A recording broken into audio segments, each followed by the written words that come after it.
আসসালামু আলাইকুম সম্মানিত পাবনাবাসী। পাবনা সদর থানার মধ্যেই যে এরকম একটি এত বড় বাগান আছে আপনারা হয়তো অনেকেই জানেন না। তো আজকে এরকমই একটি অনেক বড় বাগানে আপনাদেরকে নিয়ে আসলাম। তো ওই যে আঙ্কেলকে দেখতে পাচ্ছেন, আঙ্কেলেরই বাগানটা কি আঙ্কেলের নিজের? না, আমি এরকম একটা 10-12টা বাগান কিনেছি। জি জি জি, আলহামদুলিল্লাহ। তো আঙ্কেল এটা কি দিচ্ছেন গাছে? এই যে পচনের ওষুধ আর এদিকে কীটনাশক যাতে পোকা না লাগে। আচ্ছা, তাহলে আমরা এবার দেখতে পাচ্ছি পাবনায় ব্যাপক পরিমাণে এবার লিচুর ফলন এসেছে আলহামদুলিল্লাহ। তো আপনারা কি মানে এই যে লিচুটা যে পরিচর্যা করতেছেন বা শুরু থেকেই হয়তো বাগানে সময় দিচ্ছেন, তাতে আপনারা কি মোটামুটি ভালো দাম পাচ্ছেন? এবার না, এবার বাজার ভালো না।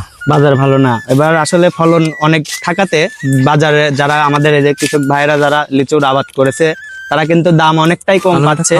মানে পরিচর্যার হিসেবে দামটা অনেক কম হয়ে গেছে সেই তুলনায়। আপনারা দেখতেই পাচ্ছেন কি পরিমাণ পরিশ্রম। লিচু কিন্তু ছোট থেকে পাকা অবধি কিন্তু এখানে 24 ঘন্টা তারা পাহারা দিচ্ছে, সেই সাথে আরো কিন্তু তাদের পরিবার সহ কিন্তু এই বাগানে সময় দিচ্ছে, আপনারা দেখতেই পাচ্ছেন। তো সেই হিসেবে কিন্তু তারা দামটা আসলে পাচ্ছে না। লিচু কি পাবনা সহ সারা বাংলাদেশেই সাপ্লাই হচ্ছে? হ্যাঁ, সারা বাংলাদেশে যাচ্ছে। তো আপনাদের যদি কারো একদম দেশাল লিচু, ফরমালিন মুক্ত লিচু যদি কারো প্রয়োজন হয়, আমি এই বাগানের মানে আঙ্কেলের নাম্বার দিয়ে দেবো এই ফোনের ইয়েতে, মানে এই ভিডিওর ডিসক্রিপশনে নাম্বার দিয়ে দেবো। আপনারা যোগাযোগ করে সর্বোচ্চ একজন আসার চেষ্টা করবেন, কারণ এটা তো এই লিচুটা এমন একটা জিনিস যে কেউ দেখলেই কিন্তু ছিঁড়তে চাইবে। তো আসলে যে পরিমাণ শ্রম তারা এখানে দিচ্ছে আপনারা দেখতে পাচ্ছেন। এই যে একটু এদিকে আসো, এই যে দেখতে পাচ্ছেন এখানে কিন্তু আসলে তারা কিন্তু 24 ঘন্টায় কিন্তু এখানে থেকে পাহারা দিচ্ছে। তো শুধু তারাই না, তাদের বাসার সবাই কিন্তু আসলে এখানে পাহারা দিচ্ছে, কারণ আপনারা দেখতেছেন যে পরিমাণ লিচু আসছে, এটা কিন্তু আসলে মানে শুধু মানুষের হাতই পড়ে না, এখানে কিন্তু বাদুড় আছে, বিভিন্ন ধরনের পাখি আছে, তারাও কিন্তু আক্রমণ করে।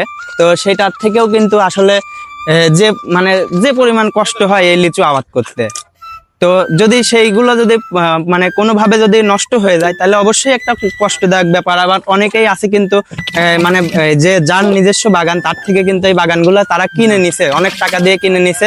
এখন যদি সেগুলো বিক্রি করে যদি তারা লাভবান না হয় তাদেরও কিন্তু লস হবে। তো ঠিক আছে পাবনাবাসী, আপনারা সবাই যদি দেশাল লিচু, ভালো মানের লিচু যদি নিতে চান অবশ্যই আমার সাথে যোগাযোগ করতে পারেন, এবং যার বাগান আর কি তার সাথে সরাসরি যোগাযোগ করে নিতে পারবেন। আসসালামু আলাইকুম, ভালো থাকবেন সবাই।